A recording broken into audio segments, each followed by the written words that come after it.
Hi, this is Joel Blackstock with the Taproot Therapy Collective podcast, and you are listening to our series on archetypes. This is a brief 6-part series, and if you missed the first, you can check out all of the archetypes in the series of the podcast at gettherapybirmingham.com. So what are archetypes? The phrase has entered the public lexicon now as something that is universal, or timeless, or a building block of experience. But the term is originated by psychologist Carl Jung when he is talking about patterns within the self, within psychology, that are projected outward because they're part of our psychology, and we are the ones who create and build culture, mythology, and religion into culture, mythology, and religion. So we have these building blocks or patterns of the human experience inside of us. We project them out through myth, storytelling, and human experience. And by studying them, we can find something that is timelessly, poetically, or metaphorically true. And the archetype that we're going to be talking about today is the archetype of the king. The king is our sense of systemic power, or our sense of power within society. The king is both the father and the family of society. He has a larger plan for others and sees how all the pieces of the system work and what different types of people need. The king is not about acting as an individual. It is about acting as a system. This larger plan comes from creativity and imagination, but it is the practical imagination of planning and developing communities and systems. The king not only wants to improve himself, but to improve others linked to him as an extension of himself. The appropriately identified king is a proud father. We need the king in order to manage our households, supervise employees, or volunteer in leadership roles. The fundamental anxiety that the king manages is the fear that there is no larger plan structuring others' lives. The king fears anarchy. The king lets us take the reins and provide leadership when we see that no one else can. The king is able to organize the many individual warriors behind a single banner. The king is order, organization, and unity.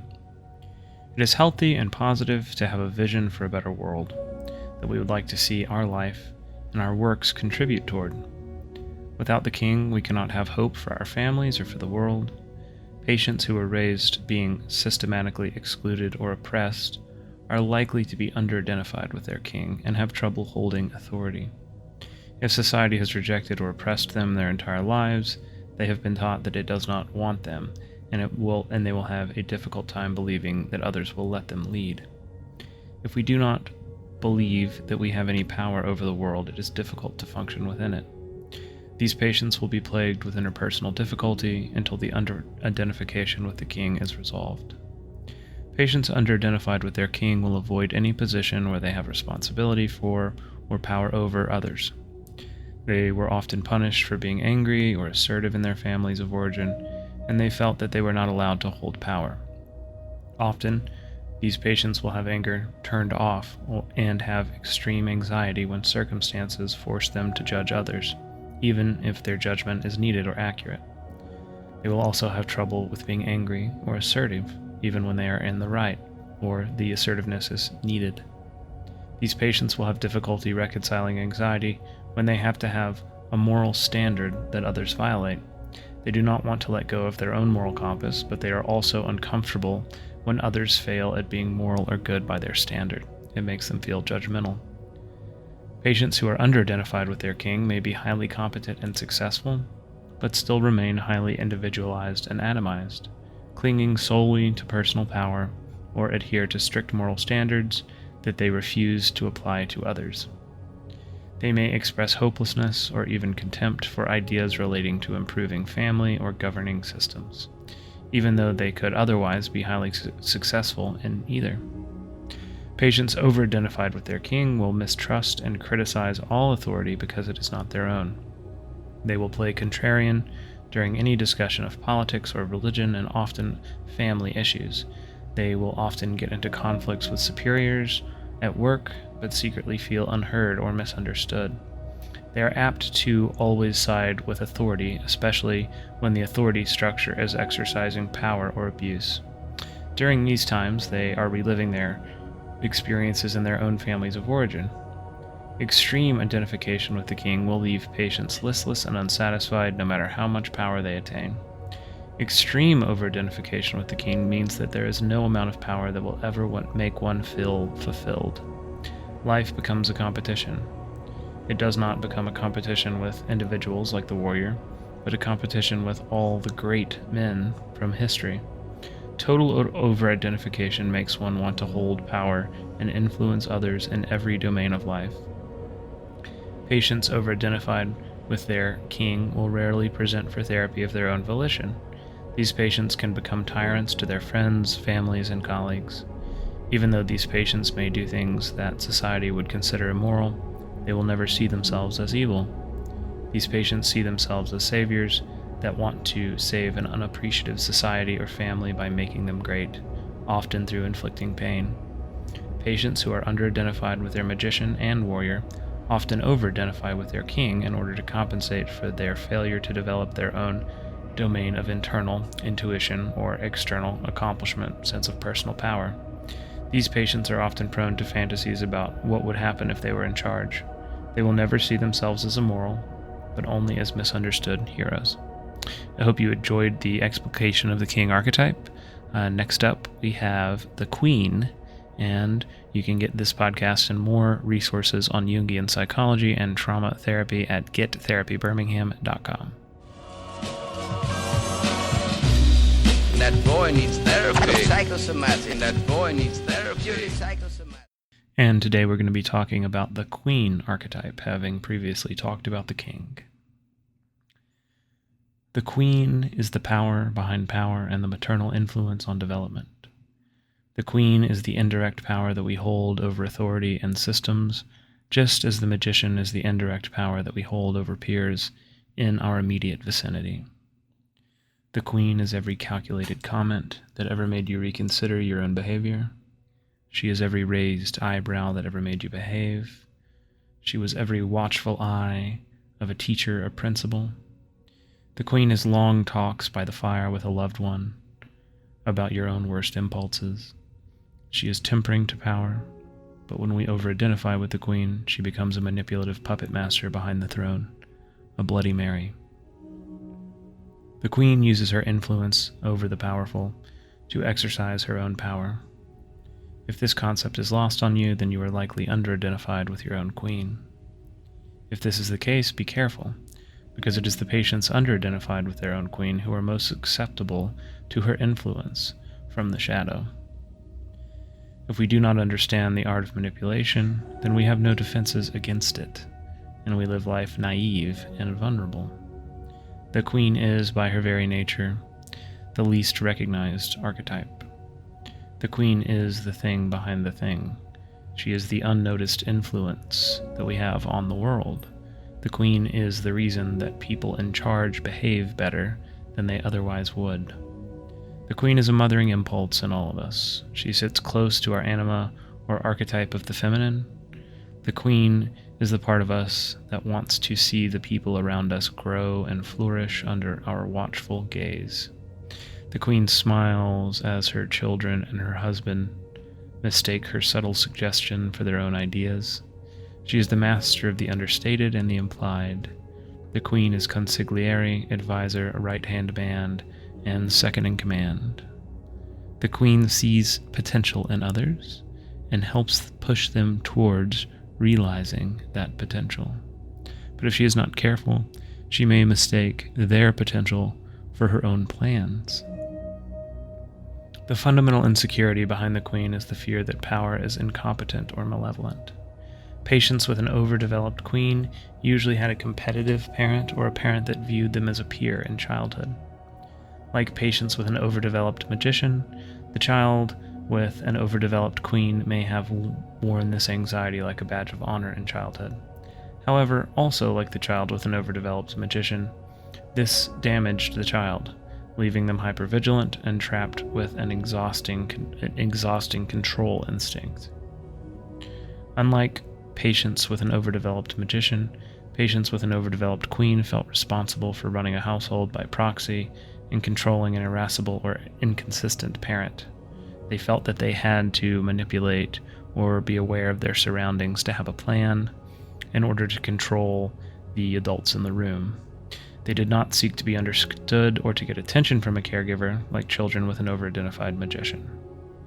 Patients that present to therapy reporting that they are, quote-unquote, the therapist for all their friends, or that everyone asks them for advice, have a healthy identification with their queen. The overidentified queen is not content to advise power, but wants to control it from the shadows as a puppeteer. Overidentification with the queen leads patients to become obsessed with subtly influencing other people as extensions of themselves and power. Manipulative patients who begin to hold their altruism over the heads that they are helping are on the road to overidentification with the queen. Therapists should be aware of the functioning of this archetype, as it is the role of the therapist to play queen in the patient's life during the process of therapy. The overidentified queen as mother does not want children to develop as individuals, outside of the family, or have a personal identity. Children are to remain a part of her and only exist as her accessory and a reflection of her purposes and values. The overidentified queen wants to know all of her children's secrets and to get to tell them exactly who and what they should become. Patients who had a mother overidentified with her own queen never had the chance to listen to their own inner voice during development, and they will present to therapy with a bothersome inner critic that reflects the internalized critical voice of the parent. This overwhelming voice of inner criticism is the implanted voice of the parent that did not want their child to exist outside of their own sphere. If you enjoyed this explication of the Queen archetype, there are other resources on Jungian and trauma psychology available on gettherapybirmingham.com. Again, that is gettherapybirmingham.com.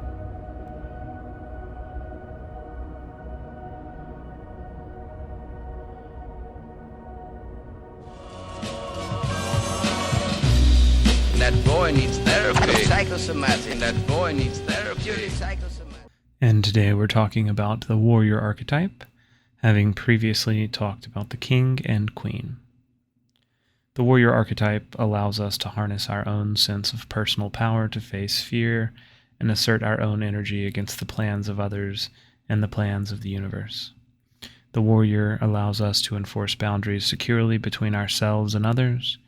It lets us carve out our own sense of personal space and make clear to others what is allowed and what is not.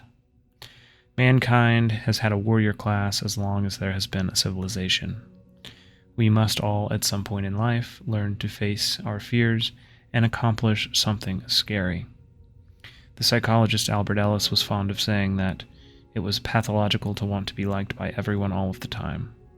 He knew wisely that we must learn to face conflict and navigate disagreement with others to remain true to ourselves and our journey. He also knew that sometimes the loving and the right thing to do was to piss someone off or to engage in conflict. The warrior is our actualized capacity for self-expansion, personality development, and discovery. We cannot discover who we are meant to be unless we are brave enough to face the unknown and know that we deserve to grow. The warrior is our capability to develop and use our talents for personal and professional achievement. But the warrior does not exercise leadership or hold authority. The warrior is not power within systems, only our sense of personal power and competency. The warrior is independent, whereas the king functions through a system. The warrior functions alone. The warrior is our own success within a system of many other warriors. The warrior is our own unique abilities harnessed to make ourselves succeed. Each of the archetypes deals with some form of fundamental anxiety, and the anxiety that the warrior assuages is meaninglessness in the face of chaos. The enemy of the warrior is chaos. When chaos surrounds us, we feel like we are not special, like there is no plan, like we do not matter. Our ability to make meaning breaks down. The warrior allows us to impose our will into the void and create meaning from scratch. When we feel like life has no purpose, it is our warrior energy that lets us create purpose. While this function of the warrior is not a bad thing, when it becomes overindulged, it becomes the shadow function of tribalism. While the warrior lets us strike back at chaos when it threatens our meaning and significance, it can also lead us to turn on other people who are not like us. The over-identified warrior sees other people as chaos when they act contra to its own plans and meaning. Shadow political and religious leaders often call us to over-identify with the warrior when they tell us to defend our tribe against attacks from those who are different and would take away what is ours. The warrior is what allows us to reclaim our purpose and significance when the world threatens to take these things away from us. But when it is overindulged, it robs others of these very things. Patients who are under-identified with the warrior will feel listless, purposeless, and incapable. These patients will often have had their warrior taken away in an abusive relationship or in their families of origin, where they were not allowed to assert themselves. Often they will present to therapy with a general sense of anxiety, believing that they lack the power to be assertive, enforce boundaries, or change their current reality when it distresses them. Losing touch with the warrior leads a person to be fearful and conflict avoidant, yet also prone to anger and bouts of occasional rage, or somatic complaint. Without the warrior, we cannot act on our anger and do not notice it until it takes us over. Over-identification with the warrior means that we see every interaction as a challenge. Every challenge is a fight with a winner and a loser. When the only tool that you have is a hammer, every problem is a nail. The old saying goes. If you are over-identified as a warrior, you will not be able to back down from any confrontation. Diplomacy is never an option to the warrior. The warrior is not an archetype that is comfortable with accepting humility or mystery. The warrior is only comfortable with certainty, but as adults we must learn to be comfortable with the mystery of life. An over-identified warrior archetype might benefit the occasional type A personality in the business world, but most often at the expense of personality development, healthy relationships, and a well-rounded existence. The warrior is the mask that we wear when we want to see ourselves as the hero. Patients under-identified with the warrior may have lost the ability to see themselves as the hero, where patients over-identified with the warrior may not be able to take the hero mask off. The warrior archetype requires that life and development has taught us to have faith in ourselves and a self-image that allows us to achieve our dreams. Many patients with damage in childhood do not know that they have a right to their own hero's journey or a discovery or deserve to discover self. Sometimes therapy with a traumatized patient will require a therapist to teach patients how to put the warrior mask on. Under-identification with the warrior is a disowning of one's powerful self and ability to act heroically or make meaning. The warrior is at its base an ability to take meaning out of life. If we disowned the warrior, we either see life as meaningless or rely on others to make meaning for us and follow them as followers. Often, patients who have learned that anger is not allowed will try to disown the warrior and play Zen to avoid the anxiety and the conflict that it causes for them. These patients will often act as though conflict is beneath them, when in truth, judging or disagreeing with others terrifies them. I hope you enjoyed that explication of the warrior archetype. If you would like to get more resources about Jungian psychology and trauma therapy, you can check out our website at gettherapybirmingham.com.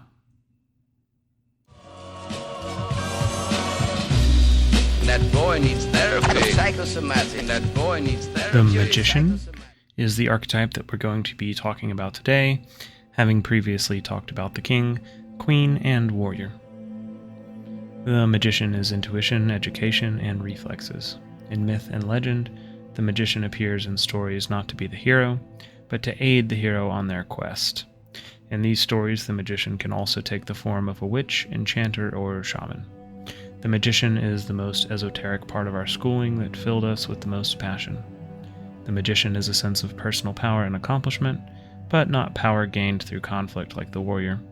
Power for the magician comes through cleverness, tricks, and being resourceful and inventive.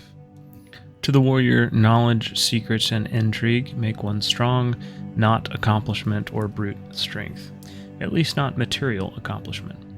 The magician is a wise man and a diviner, both prescient and empathetic. The magician can act as a negotiator or a statesman, but there is more commonly a function of salesman, seducer, or entertainer. The magician stands with one foot in two worlds. He is a gatekeeper between the abstract, clairvoyant realm of the unconscious and the practical and results-oriented world of the everyday. He brings back visions from the world of the unconscious and bestows them as gifts on others. This power to surprise and interest others is closely tied to our own need for attention. Patients that did not get the attention that they desired as children will often have a well-developed magician.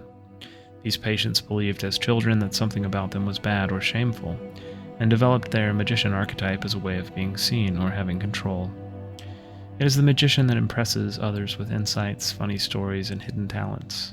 It is the magician that is able to stand out in a bar room or a business meeting when others are vying for attention. The magician is our ingenuity and adaptability in the face of situations that we cannot plan for or control. The magician is our ability to read between the lines in academic domains, to see the broader point or meaning in a text. Every insight or inspiration that you have ever pulled from the ether and used to your advantage feels like magic. If you are comfortable pulling clever observations and realizations from the unconscious and putting them to use, then you are strongly identified with the magician. Patients may be under-identified with their magician if they were brought up to be rule-oriented or understand the world only as a series of lists to be memorized. These patients are not intuitive, but learn by memorizing a series of steps that become a crutch for their thinking. Patients under-identified with their own magician will distrust the magician and others. They are not adaptable and are inflexible in their thinking. Patients who view people that are funny or creative with suspicion are likely to be under-identified with their own magician. Patients who are over-identified with the magician may have a grandiose idea of what their intellect or insight will get them out of. They may think that genius will solve every problem without elbow grease.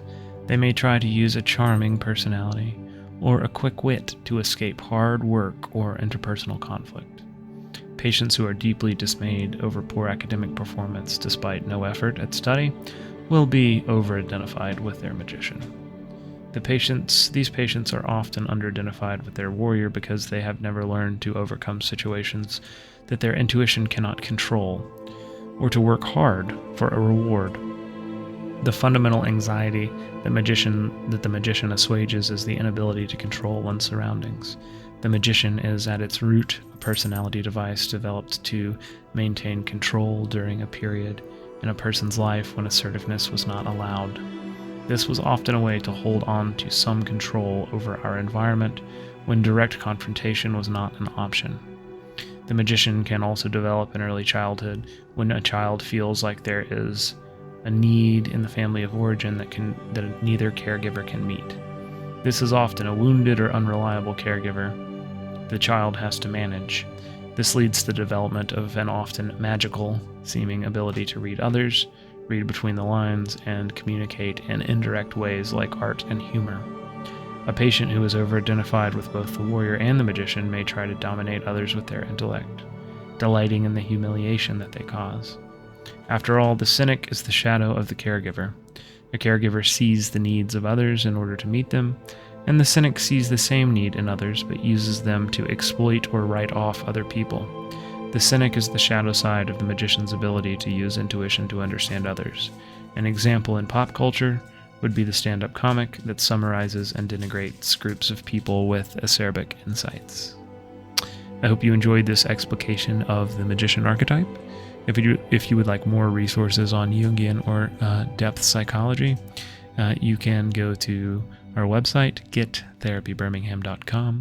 Again, that is gettherapybirmingham.com.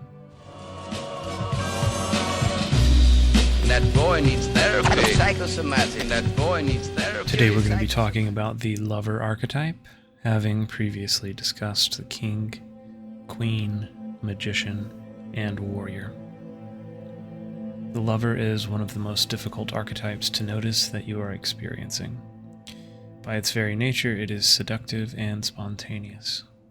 The lover is commonly associated with sex, but sex is the smallest part of the archetype. cannot experience the lover by yourself, but you do not necessarily have to be with another person to experience it. Anytime you are pulled into an alluring daydream, swept up in the rhetoric of a rousing speech, or moved to a sense of greater understanding by a work of art or fiction, you are beginning to fall into the embrace of the lover. The lover is a drum circle. It is staring deeply into a bonfire. It is a poem about time. It is a drug trip. The lover can be an infinite amount of things. The lover is easily understood as our ability to give up a small part of ourselves to become part of a greater whole. The lover is our ability to merge with another person or a group of people. The lover lets us dissolve a part of our own ego to be a part of a greater purpose or force of society. If we do not have access to the lover, we are completely alone, completely without the ability to connect intimately with another person. Life becomes an abstraction. We are connection-making creatures, and it is the lover archetype that allows us to make those connections. Because the lover requires us to give up a piece of ourselves in order to identify with it, over-identification with the lover can be disastrous. Patients over-identified with the lover might try to dissolve themselves passionately into each new relationship or over-identify with each new friend. Extreme over-identification with the lover leaves patients with no sense of self. These patients will operate in society as chameleons. Over-identification with the lover is over-identification with something outside of oneself. They will continue to find religions, romantic relationships, social relationships, or philosophical systems that let them take on someone else's identity and concept of self. When working with patients with substance abuse problems, therapists should be very aware of the functioning of the lover archetype. Addiction is often understood by therapists as an attempt to numb out painful emotions or memories, and while this interpretation is correct, it is also an incomplete understanding of what addiction is. Substance abuse is always fueled by a desperate attempt to have a connection with something. The loneliness and isolation that patients with substance abuse issues feel is an extreme underidentification with the lover archetype, and the hunger for the wholeness of the lover is often an emotional state sought by the addicted person. I always tell my patients that an addiction is often a hunger for growth with a simultaneous refusal to change. It is a blocked creativity. Substance abuse provides the feeling of growth and connection without the actual work or risk. Drugs like alcohol and stimulants often activate the lover by making us feel productive, creative, loved, or accepted. Drugs like depressants or psychedelics often activate the lover by allowing us to turn off our conscious mind and re-merge with the world. Psychedelics and transcendental religious practices often allow a person to experience ego death or oneness with all things. This form of ultimate connectedness is the most activated state of the archetype, where we have completely given up our own identity to merge with the divine. The lover requires us to have the ability to trust something outside of ourselves, and may be difficult for patients with trauma to experience without anxiety. We first learn how safe it is to open up to others within our family of origin. Patients that have a strong under-identification with the lover often never felt safe in their own families. Patients over-identified with the lover might have had a parent over-identified with their queen, and are often used to finding a controlling partner. If someone has made us a puppet, then we involuntarily find a puppeteer when we leave our families. These patients often become codependent in relationships, looking for someone to give their life rules and meaning. They believe they are unable to do this for themselves. The lover is an often ignored archetype, but it is needed to give other archetypes any ability to operate. What is the cause that the warrior fights for?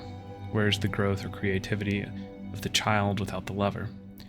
For that matter, what is the grand vision of the king, or the control of the queen without the ability to make connection? For a patient to participate in a relationship with a therapist, there must be some part of the lover archetype active. Therapy requires trust and dissolution of boundaries enough for the therapist and patient to collaborate on treatment. We cannot begin to benefit in therapy unless we give up some part of our old self and are willing to be open to creating a new self-image.